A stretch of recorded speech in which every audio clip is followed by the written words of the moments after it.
नमस्कार दोस्तों। आज हम इस वीडियो के माध्यम से आपको बताने वाले हैं कि इंडियन ऑयल कॉरपोरेशन लिमिटेड में कुछ वैकेंसियां आई हैं जिसकी डिटेल इस वीडियो के माध्यम से हम आपको बताएंगे। तो चलिए आपको इस वीडियो के माध्यम से आपको बताने जा रहे हैं। तो सबसे पहले आपको बता दें कि देखिए इसमें दो प्रकार की वैकेंसियां आई हुई हैं। तो जैसे कि आप जनरल, ओबीसी, एसटी, एससी ये सारे होते हैं, इनके लिए होता है। और इस वीडियो में मैं आपको बताऊंगा कि इस वैकेंसी में कुछ स्पेशल वैकेंसियां आई हुई हैं जो सिर्फ पीडब्ल्यूडी यानी कि पीडब्ल्यूबीडी यानी कि आप दिव्यांग कह सकते हैं। तो दिव्यांग जो व्यक्ति हैं उनके लिए इस कंपनी ने एक स्पेशल वैकेंसी निकाली हुई है। तो सबके लिए खुशखबरी है। तो हर हर इंसान इसको भर सकता है। अगर आप आईटीआई किए हुए हैं तो भी आप इस वैकेंसी को आप भर सकते हैं। 10th आपका क्वालिफाई होना चाहिए। और अगर आप दिव्यांग हैं तो आपका 12th क्वालिफाई होना चाहिए। तो इसमें 10th लेवल की भी वैकेंसियां हैं, 12th की भी वैकेंसियां हैं, और अगर आप ग्रेजुएट हैं तो ग्रेजुएट लेवल की भी वैकेंसियां हैं इसमें। तो चलिए आगे इसको हम आपको बता दे रहे हैं। तो देख लीजिए। देखिए नंबर ऑफ पोस्ट आपके सामने है। तो हर एक स्टेट का वैकेंसी इसमें हम बताने वाले हैं। देख लीजिए। सबसे पहले आइए, जूनियर ऑपरेटर जो है वो स्टेट हरियाणा का है। टोटल पोस्ट 2 है। कैटेगरी वाइज यहाँ पे आप देख सकते हैं। ऐसे ही हिमाचल प्रदेश की भी वैकेंसी है, जम्मू कश्मीर का है, लद्दाख है, पंजाब है, राजस्थान है। यूपी की सबसे ज़्यादा वैकेंसी हैं जो 45 हैं। इसमें आप यूआर 17, ईडब्ल्यूएस के लिए 6 वैकेंसियाँ हैं, और एससी के लिए 8 वैकेंसियाँ हैं, और ओबीसी जो नॉन क्रीमी लेयर हैं उनके लिए 14 वैकेंसियाँ हैं। आप नीचे इसमें आप देख सकते हैं कि इसमें लिखा हुआ है एक्स सर्विसमैन। एक्स सर्विसमैन के लिए भी देख लीजिए, इसमें इंक्लूड है वैकेंसियाँ। इसमें ब्रैकेट में लिखा हुआ है, यानी कि इसका जो वैकेंसी है ये इसमें इंक्लूड है। आप ये देख सकते हैं, इसमें ये इंक्लूड है वैकेंसी। ऐसे ही उत्तराखंड देख लीजिए, अरुणाचल प्रदेश है, असम है, बिहार है। ऐसे ही सारे स्टेट आपके सामने हैं, सभी स्टेट्स के। उसके बाद में आप देख सकते हैं कि इसमें आपको जानना होगा कि इसमें सैलरी क्या मिलती है। तो सैलरी आपके सामने है 23,000। देख लीजिए, 23,000 रुपये से 78,000 रुपये तक की इसकी सैलरी है। देन आपको हम बता दे रहे हैं इसके आगे। देख लीजिए, सभी स्टेट का आपके सामने है, जैसे मैंने आपको अभी बताया था थोड़ी देर पहले कि मध्य प्रदेश, महाराष्ट्र, दादर नगर हवेली, और आंध्र प्रदेश है, कर्नाटका है, केरल, पांडुचेरी, और तमिलनाडु, तेलंगाना, सभी की वैकेंसियां हैं इसमें। और अब देख लीजिए इसमें हम, हाँ, जैसा कि मैंने आपको दिव्यांग के लिए मैंने वैकेंसी बताई थी पीडब्ल्यूबीडी के लिए। तो देख देख सकते हैं इसमें स्पेशल यही है कि दिव्यांग के लिए अलग वैकेंसियाँ इसमें आती हैं। अब आप इसमें ये देख सकते हैं, देख लीजिए पोस्ट कोड के हिसाब से आप देख लीजिए, पोस्ट कोड ये है। पोस्ट कोड के हिसाब से आगे इसका जो भी डिटेल होगा वो प्रोवाइड कराया जाएगा। तो पोस्ट डिटेल आप ध्यान में रखिएगा। अब इसके बाद पोस्ट आपका देख लीजिए, जूनियर अटेंडेंट का है, जूनियर बिजनेस अटेंडेंट का है। तो ये आप देख सकते हैं। उसके बाद में इसमें स्टेट वाइज ना होकर के इसमें रीजन वाइज आती है वैकेंसियाँ। तो रीजन वाइज आप यहाँ पे आप देख सकते हैं, एनआर, ईआर, डब्ल्यूआर, और एसआर, एनआर, ये सारा है। टोटल वैकेंसियाँ यहाँ पे हैं। अब जैसे आप ये देख सकते हैं, वीएच है, ठीक है, ये विजुअली के लिए है, ये हियरिंग के लिए है।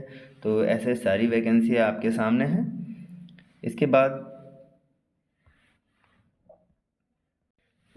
आपको बता दे रहे हैं कि देख लीजिए, जैसा कि आपका पोस्ट है आपके सामने, पोस्ट है, पोस्ट कोड है। इसमें आखिर जूनियर ऑपरेटर जो है इसमें क्वालिफिकेशन क्या चाहिए, तो आप देख सकते हैं आपको इसमें हाई स्कूल होना चाहिए, 2 ईयर का आईटीआई आपके पास होना चाहिए। उसके बाद में ये आपका एनसीवीटी, एससीवीटी, एनटीसी का सर्टिफिकेट आपके पास होना ज़रूरी है। अब आप सोच रहे होंगे आखिर इसमें जो है आईटीआई किस ट्रेड से चाहिए होगा। तो इसमें आपको बता दें कि देख लीजिए, इलेक्ट्रॉनिक्स मैकेनिक है, इंस्ट्रूमेंट मैकेनिक के है, और इंस्ट्रूमेंट मैकेनिक केमिकल प्लांट के लिए है, इलेक्ट्रीशियन, मशीनिस्ट, फिटर, मैकेनिक कम operator electronics communication system, wireman के लिए है, मैकेनिक इंडस्ट्रियल इलेक्ट्रॉनिक्स के लिए है, आईटी यानी इंफॉर्मेशन टेक्नोलॉजी के लिए है। ऐसे ही देख लीजिए, आईटीआई आपके पास होना ज़रूरी है। इसके बाद मिनिमम 1 साल का एक्सपीरियंस आपके पास होना चाहिए। देख सकते हैं। तो मिनिमम अगर आपके पास 1 साल का एक्सपीरियंस है, यानी कि आपने अप्रेंटिस भी किया हुआ है, हाई स्कूल है आपके पास, और आप आईटीआई हैं, तो आप इस फॉर्म को ज़रूर भरें। अब आपको इसमें बता दें कि जैसे मैंने आपको बताया था कि दिव्यांग के लिए वैकेंसियाँ हैं, यानी कि मैंने आपको 10th और ITI मैंने बताया था, उसका मैंने क्वालिफिकेशन मैंने बता दिया कि आप इस वैकेंसी को भर सकते हैं। अब आपको हम दिव्यांग के लिए बताएंगे, यानी दिव्यांग यानी कि मैंने 12th के लिए मैंने बताया था। तो दिव्यांग जो है वो उस पोस्ट का नाम है जूनियर अटेंडेंट। ठीक है, ये दिव्यांग के लिए है। ये आपने सामने आपके लिखा हुआ है रिजर्व फॉर दिव्यांग के लिए है, PWD के लिए। उसके बाद आपका पोस्ट कोड भी लिखा हुआ है, जैसे मैंने आपको पिछला कुछ देर पहले मैंने आपको बताया। पोस्ट कोड आप ध्यान में रखिएगा।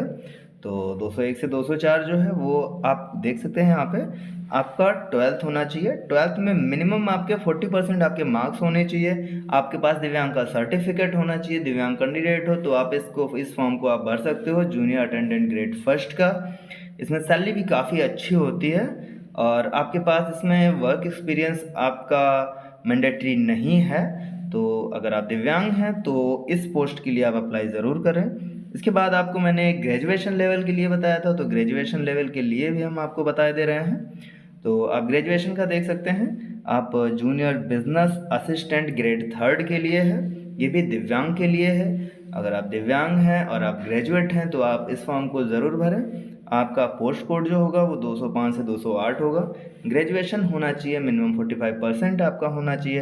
कंप्यूटर का बेसिक नॉलेज आपको होना चाहिए, यानी MS word, Excel, PowerPoint, ऐसे आपके ये आपके पास क्वालिफिकेशन होना चाहिए। आपके पास मिनिमम जो है टाइपिंग स्पीड जो है वो 20 वर्ड पर मिनट आपके पास होना चाहिए। इसमें आपका 1 ईयर का पोस्ट एक्सपीरियंस आपके पास होना अनिवार्य है। अगर आपके पास 1 साल का एक्सपीरियंस है, आप ग्रेजुएट हैं और कंप्यूटर का बेसिक नॉलेज आपके पास है, 20 वर्ड पर मिनट का आपके पास टाइपिंग स्पीड है, तो इस वैकेंसी को, इस पोस्ट की वैकेंसी को आप ज़रूर भरिएगा। अब आपको बता दें ये कट ऑफ डेट ऑफ, देखिए इसमें जो एलिजिबिलिटी है ये आपको एक बता दें कि जो 31/1/2025 तक आपके पास ये सारे क्वालिफिकेशन आपके पास होने चाहिए, यानी 31 जनवरी तक के पहले का आपके पास होना चाहिए। यानी आपका वर्क एक्सपीरियंस यानी 1 साल जो पूरा होना चाहिए वो 31 जनवरी 2025 से पहले आपका कंप्लीट होना चाहिए। आपके पास जो भी क्वालिफिकेशन हो वो 31 जनवरी 2025 से पहले आपका कंप्लीट होना चाहिए। यानी 31 जनवरी तक आपके पास कंप्लीट ये सर्टिफिकेट सारे होने चाहिए।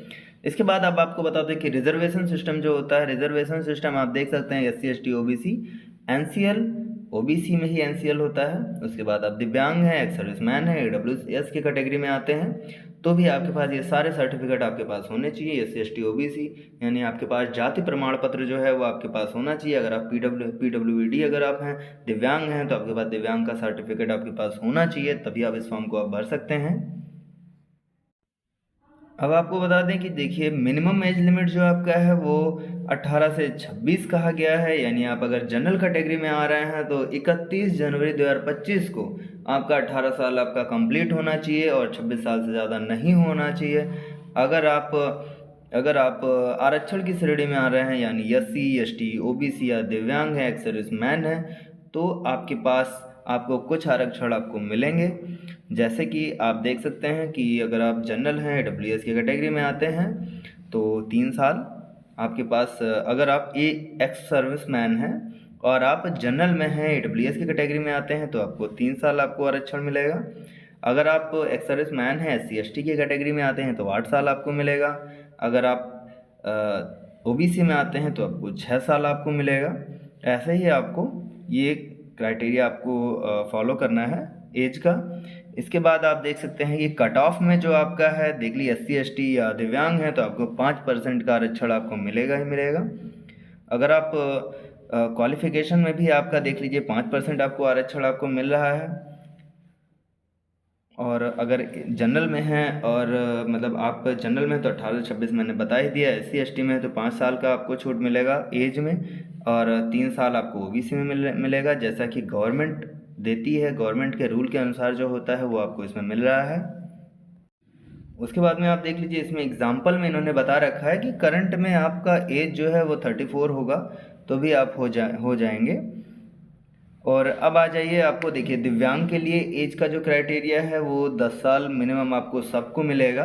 बाकी अगर आप रिजर्वेशन कैटेगरी में आते हैं तो रिजर्वेशन कैटेगरी का जो एज जो क्राइटेरिया जो छूट मिलता है वो इसमें ऐड हो जाएगा। यानी अगर आप ओबीसी में हैं 3 साल का छूट मिलता है तो 10 प्लस हो जाएगा, यानी 13 साल की छूट मिलेगी। अगर आप SC ST में आते हैं तो आपको 15 साल मिलेगा, 5 गवर्नमेंट का मिलेगा, 10 आपको दिव्यांग का मिल रहा है।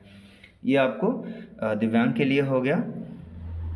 अब आपको अब आगे आपको बता देते हैं कि देखिए एप्लीकेशन जो फीस लग रहा है, इसमें जो एप्लीकेशन फ़ीस लग रहा है SC ST दिव्यांग के लिए और एक्स सर्विसमैन के लिए फ़ीस नहीं है। इसमें फ़ीस आपका ज़ीरो रहेगा। अब इसमें आप जानना चाहते हैं कि इसका सिलेक्शन प्रोसेस क्या है, तो चलिए सिलेक्शन मेथोडोलॉजी हम आपको बता दे रहे हैं। For junior operator post code 101 से 123 तक, यानी आपका जो जूनियर अटेंडेंट का जो पोस्ट रहेगा और जूनियर ऑपरेटर का पोस्ट रहेगा, इसमें आपका जो है वो CBT बेस्ड एग्ज़ाम होगा। उसके बाद में आपका फिजिकल टेस्ट होगा, देन आपकी ज्वाइनिंग होगी। और जूनियर देख लीजिए आप, जूनियर बिजनेस अकाउंट जो जूनियर बिजनेस असिस्टेंट का जो पोस्ट है, इसमें भी आपका देख लीजिए CBT बेस्ड एग्ज़ाम होगा। उसके बाद में आपका CPT टेस्ट होगा। उस CPT बेस्ड जो क्वालिफाइंग नेचर होता है। देन आपका देख लीजिए आप CBT आप देख सकते हैं। CBT के बारे में देख लीजिए 100 क्वेश्चन दिया गया है। 100 क्वेश्चन, एक क्वेश्चन 1 मार्क्स का होगा। 120 मिनट आपको दिए जाएंगे।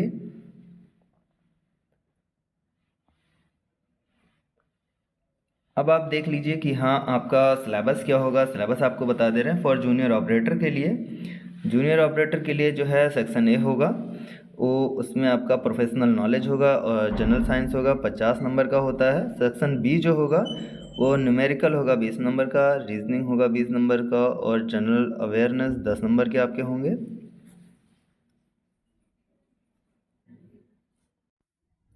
तो जब आप देख लीजिए, हाँ अब आप आते हैं कि देखिए जैसे आपने सेक्शन 1 और सेक्शन 2 आपका ये पता चल गया कितने क्वेश्चन कहाँ से आते हैं।